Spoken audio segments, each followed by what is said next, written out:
deixo também um agradecimento especial ao Centro Cultural e Recreativo valonguense por me receber de forma tão calorosa e apesar do clima que está lá fora. Eu começaria por fazer algumas notas iniciais para tentar clarificar, esclarecer questões que aqui foram levantadas, começando exatamente pelo Sr. Vereador Francisco Queiroz.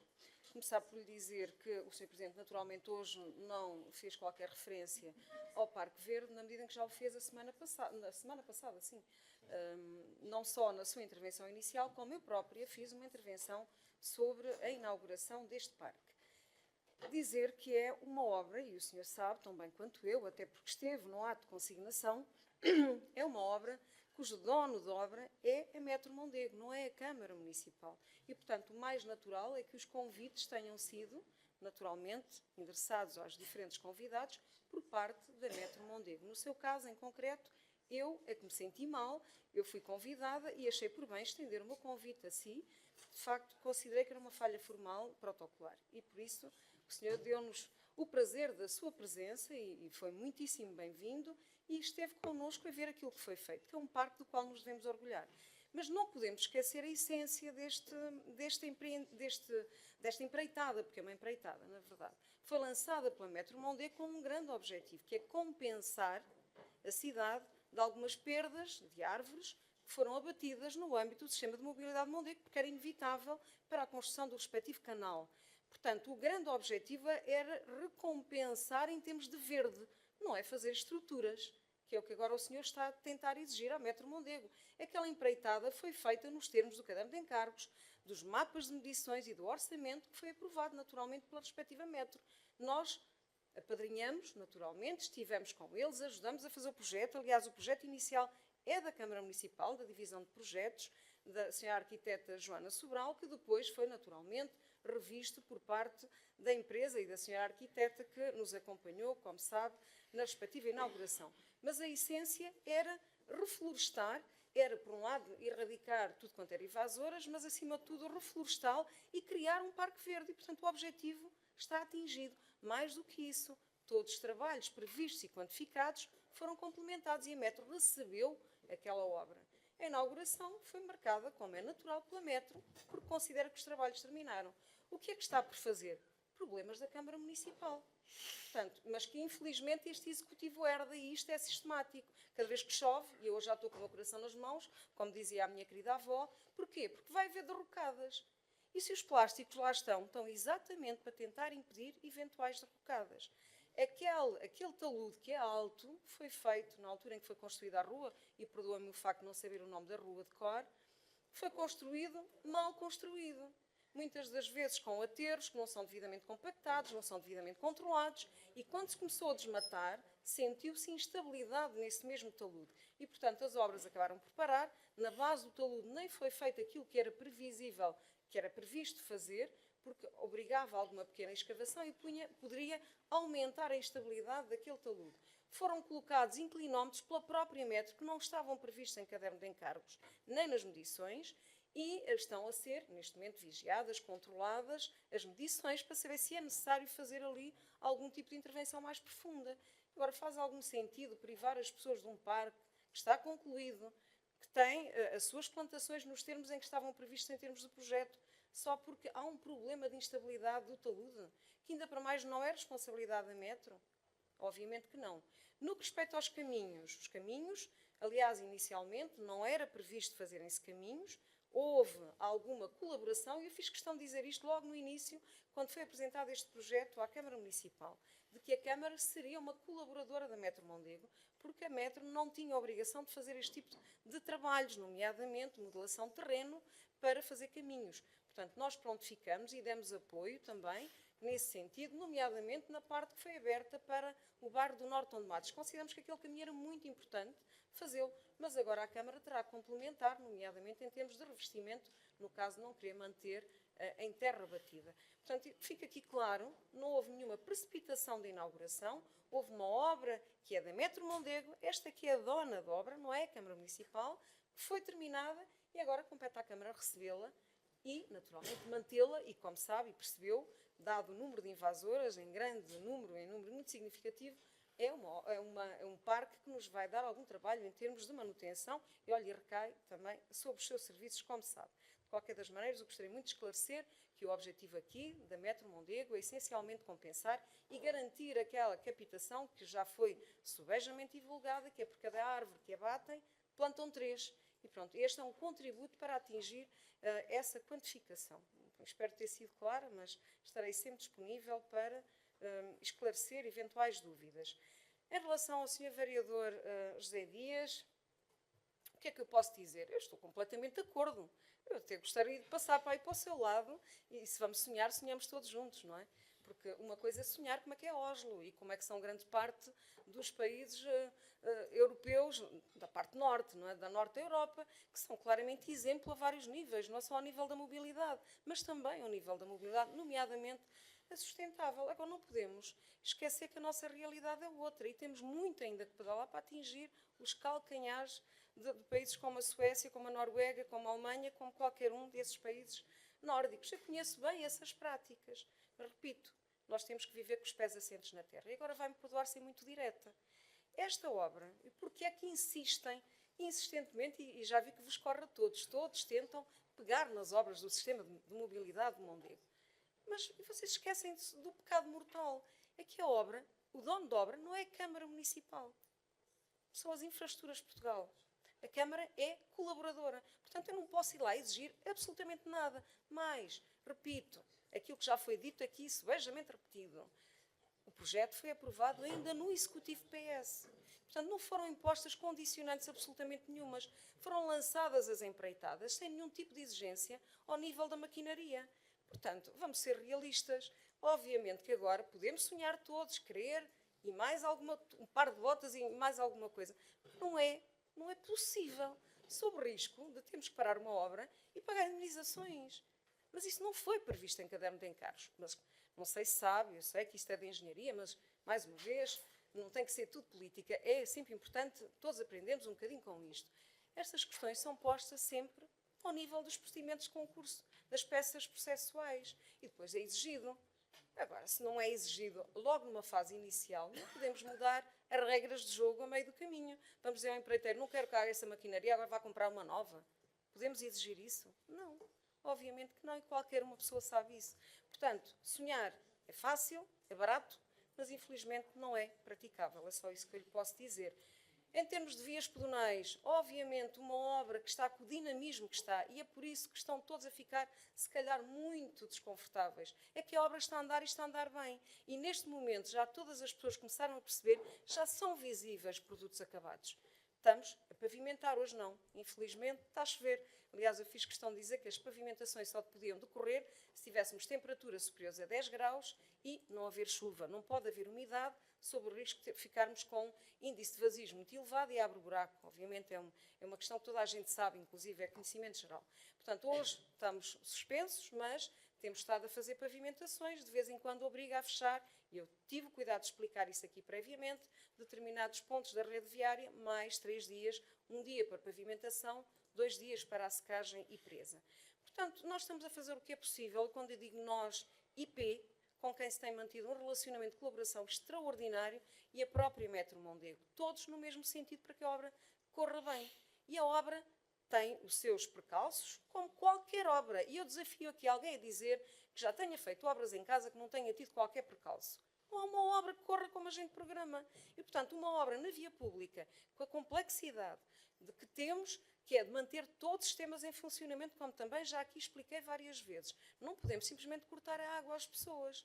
Se é preciso mudar, e como estamos a fazer, desviar as infraestruturas do canal do metro para as suas laterais, para as zonas adjacentes, nós não podemos simplesmente cortar e fazer, entrar em obra por aí à frente. Não. Em primeiro lugar, é preciso fazer uma obra suplementar, repor o sistema, só depois dele estar perfeitamente em funcionamento é que podemos entrar no canal e vice-versa. Portanto, há aqui uma complexidade brutal, para além de não estarem cadastrados. Quando se abre o buraco aparece o que não devia de aparecer, não se sabia que existia, e tudo isto tem justificado atrasos, mas que são normais numa obra desta natureza, por muito que nos custa admitir. Portanto, a obra está a funcionar relativamente bem, os percalços, infelizmente, são imprevisíveis, mas eram previsíveis numa obra com esta complexidade. E eu acho que quem quer passear com os seus filhos não vai para um pistoleiro de obra, não é? Se eu quiser ir passear com as minhas filhas, vou para um parque verde, não vou andar na rua General Humberto Delgado, se calhar é neste momento o local com piores condições para se andar a pé. Mas eu acho que isso qualquer um entende. Mas diga-se passagem que aquela obra está a ser perfeitamente modular. É mesmo modelo a seguir. Está a correr muitíssimo bem. Mais uma vez, houve imprevistos. Mais uma vez, a população em determinadas alturas exige determinado tipo de requisitos para que atrasa a obra, convém dizer, atrasa a obra, mas mesmo assim as infraestruturas de Portugal têm estado sempre disponíveis e abertas a discutir, inclusive com a população, como aconteceu ainda na quinta-feira passada. Portanto, Senhor Vereador, eu percebo que queiram insistentemente debater, manipular a própria opinião pública contra as obras, constantemente contra as obras, mas temos que ter a capacidade de olhar para o futuro. Estamos a passar um momento perturbador, pois com certeza não há obras sem perturbação, mas temos que ver o que é que está para vir a seguir e eu recomendo às pessoas que vão vendo o canal a evoluir, o pavimento vermelho já aparecer, zonas terminadas como é o caso da Dom João III, a Praça 25 de Abril, e é nisto que temos que nos agarrar com fé de que as coisas vão correr ainda melhor daqui para a frente e, acima de tudo, vamos ter um sistema de transportes que nos vai permitir ter a tal qualidade de vida que Oslo já tem, que em várias outras cidades do norte da Europa já têm. Se nós nos fecharmos em copas, não quisermos fazer nada, quisermos ser neste momento muito conservadores, muito também contra as próprias obras, que é o que está a acontecer em algumas situações, nunca mais evoluímos. Portanto, isto é absolutamente essencial. E então agora faria a minha intervenção, Sr. Presidente, sei que já vai longa, mas tinha preparada e que vem exatamente ao encontro daquilo que estamos aqui a falar. Chegam-nos frequentemente algumas críticas sobre o projeto de Sistema de Mobilidade de Mondego, vulgo Metrobus, atribuindo frequentemente a este Executivo a responsabilidade das suas fragilidades. Por isso importa esclarecer e relembrar que a decisão de reconversão do projeto Metro Ligeiro de Superfície em BRT, ou seja, no Metrobus, foi tomada em julho de 2017 pelo Governo PS, numa tentativa de reduzir drasticamente o investimento no sistema de transportes na região de Coimbra. Sublinha ainda que tal solução obteve o acolhimento do então Executivo Municipal da Câmara Municipal de Coimbra. Os primeiros estudos prévios foram sendo apresentados ao Executivo em 2018 e, desde logo, quer eu, quer o Sr. Presidente, em representação do Movimento Independente Somos Coimbra, sempre mantivemos uma posição muito crítica em relação ao projeto e em relação à forma opaca como o mesmo nos foi apresentado, sem acesso a qualquer peça desenhada e sem qualquer submissão do projeto à participação pública. Sempre com uma posição crítica fundamentada, mas sempre construtiva, foram questionadas e contrariadas algumas opções, decisões adotadas, alertando para os riscos de perda de desempenho e competitividade do sistema comparativamente ao metro ligeiro de superfície. Muitas destas contestações foram ignoradas, com gravíssimas penalizações para a cidade. Relembro aqui 4 exemplos de opções extremamente penalizadoras para o sistema e para a cidade. Primeira, a desadequação do sistema de guiamento óptico no atravessamento dos túneis à velocidade de 70 ou 80 km/h. Várias vezes chamei a atenção disto. O que é que acontece hoje? Hoje confirma-se que, por razões de segurança, o sistema circulará, ou melhor, os autocarros irão circular nos túneis a 30 km/h, penalizando drasticamente os tempos de percurso. 2. A revisão do traçado, deixando o sistema de servir o Polo 1 da Universidade, decisão baseada em análise de procura frágeis e rebatíveis. Hoje vem-nos exigir que criam um sistema no Polo 1. A eliminação do túnel de Celas, passando quer o canal, quer a paragem de Cruz de Celas para a superfície, decisão baseada no estudo TRAF, que, entre outras premissas graves, do meu ponto de vista, ignoram a necessidade de atravessamento de espiões. Quarta opção. Rejeição liminar à retoma da discussão da variante pela Avenida Fernando Magalhães, numa tentativa de aproximação da oferta à procura. O traçado manteve-se sem discussão, paralelamente à Avenida Emínio, no canal ferroviário de Coimbra A e Coimbra B, obrigando a todos que utilizam o sistema de mobilidade de Mondego a percorrer centenas de metros a pé, sem qualquer necessidade, e reduzindo drasticamente a área de captação de potenciais utilizadores.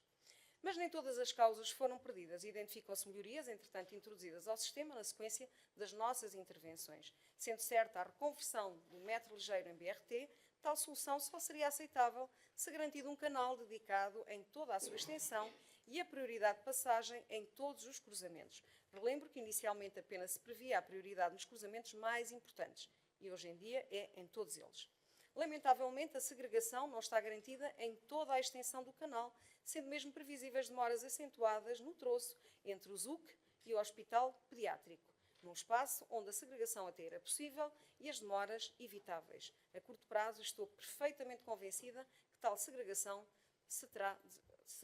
virá a revelar inevitável. Outra ação relevante foi a extensão do sistema até ao Hospital Pediátrico. A primeira versão previa a inversão de marcha do sistema de Metrobus na Praceta Mota Pinto, deixando assim de servir de forma direta quer aquilo que já referi, o Polo 1, também o IPO, a Escola de Enfermagem e o próprio Hospital Pediátrico, 3 grandes polos de atração de viagens. Felizmente, neste campo houve reversão e, apesar das dificuldades enfrentadas no atravessamento do Metrobus no complexo do ZUC, o sistema acabou por ser prolongado até ao Hospital Pediátrico. As lacunas e a falta de transparência com que todo este processo foi gerido pelo anterior Executivo mereceu o nosso voto contra, sempre devidamente fundamentado. Em 2021, quando assumimos funções, o dossiê tinha evoluído para uma fase irreversível. As diversas empreitadas já tinham sido lançadas, entretanto, em fase de consignação. Para aqueles que não sabem o que é uma consignação, é quando se assina um contrato com o dono de obra e o empreiteiro a dizer que tudo está em condições para que a obra avance. Ou seja, a revisão dos projetos obrigaria a anular procedimentos e ao pagamento de indemnizações avultadas. A agravar, vale sempre a pena recordar que se trata de um empreendimento financiado por fundos europeus, Portugal 2020 e pós-EUR, pelo que demoras não justificadas poderiam incorrer na perda de financiamento e na inviabilidade financeira da obra. Portanto, como tenho por diversas vezes referido, este foi um projeto que herdamos e não o projeto que aprovaríamos se caso tivéssemos tido a oportunidade de o acompanhar na sua elaboração. Apesar de todos estes constrangimentos por solicitação da Câmara Municipal em cooperação com a Metro Mondego e com as Infraestruturas de Portugal, entidades a quem agradeço desde sempre a cooperação, foi decidido rever alguns pontos de melhoria, desde os quais revisões que não influenciassem o caminho crítico da empreitada e, por inerência, o prazo de execução e, em particular, não interferissem com o canal do Metrobus. Algumas dessas alterações acabaram por ser aceitas pela IP, pelas Infraestruturas de Portugal, depois dessa entidade reconhecer as debilidades do projeto aprovado, apesar de algumas delas, temos de admitir, exigiram mesmo medidas extremamente corajosas. A lista é extensa e, portanto, vou-me limitar a falar aqui em 10 ou 11. Destaco, desde logo, em primeiro lugar, a reposição da paragem do Alto de São João, junto ao OMA, dando resposta de proximidade aos mais de 1.500 fogos daquele bairro e da zona do Arieiro. Convém relembrar que esta paragem tinha sido eliminada e aceita pelo anterior Executivo. 2. Demolição do edifício municipal inserido no Jardim de Infância da Sol 1, o qual permitiu retificar a curva de viragem e garantir a continuidade do cais do acesso ao Alma Shopping, mas também a Avelar Brutero e outras escolas ali na zona.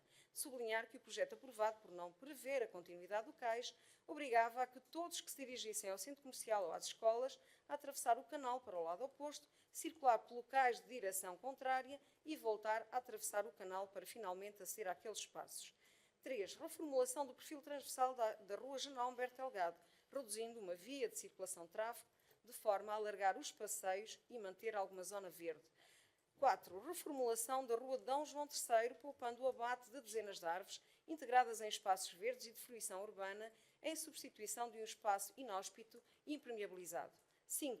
Iluminação do parque de estacionamento junto ao Jardim de Infância João de Deus, tornando-o provisório para apoio aos equipamentos escolares em época de obras, reduzindo a sua dimensão para metade e salvaguardando as mais de 20 árvores que estavam previstas a bater.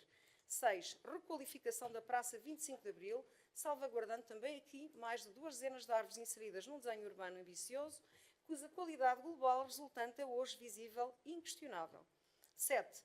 Demolição do edifício municipal Tardós da Casa Aninhas para viabilizar a criação do passeio de ligação do cais da Estação Câmara à Praça 8 de Maio, ao mesmo tempo que permitiu criar uma praça associada a uma nova frente urbana. Chamar aqui a atenção que as pessoas para virem para a Praça 8 de Maio embatiam numa parede, que curiosamente era um edifício municipal. 8. Retoma da revisão do projeto do elevador das escadas monumentais enquanto medida compensadora de interligação do Metrobus ao Polo 1. Por isso defendemos a sua inclusão e continuamos a defender, estamos a trabalhar para isso, no sistema de mobilidade de Mondego. 9. revisão dos projetos de integração funcional de algumas estações, havia algumas delas sem qualquer acesso ao cais. 10. Revisão do estado da estação do açude, junto à APA, criando aí uma zona de intermodalidade, ao mesmo tempo que se melhorou a funcionalidade e segurança do espaço, devidamente articulado com o estudo da Frente Ribeirinha. 11. Reavaliação do estado fitossanitário de árvores previstas para abate, evitando assim o seu derrubo, mais de uma centena de árvores no global, ao mesmo tempo que centram esforços na replantação de novas árvores, a exemplo, a Avenida Lourenço Almeida Azevedo, onde se prevê abater mais de 40 árvores que serão poupadas. Todas estas alterações acrescidas de muitas outras, aqui não listadas por uma questão de tempo, obrigam por vezes à revisão de projetos das várias especialidades e à contratualização de trabalhos complementares, o que, por sua vez, justificou prorrogações de prazo às empreitadas, custos sempre suportados pela IP, a quem volto aqui a agradecer. Os benefícios finais introduzidos ao projeto são evidentes, inquestionáveis, mas muito provavelmente nunca serão devidamente reconhecidos pela população, uma vez que a solução original e todas as suas deficiências nunca chegaram a ser construídas e, portanto, visualizadas e sujeitas à crítica dos municípios. No entanto, e apesar do arrasto temporal e financeiro que algumas destas medidas impuseram às empreitadas, indubitavelmente a melhoria global introduzida no sistema é inquantificável. As perturbações existem, acabamos de falar nelas há instantes, custam-nos a todos, nós também andamos na via pública e, portanto, também sentimos este desgaste. Mas, sem qualquer dúvida, do meu ponto de vista, vai valer a pena. Obrigada, Sr. Presidente.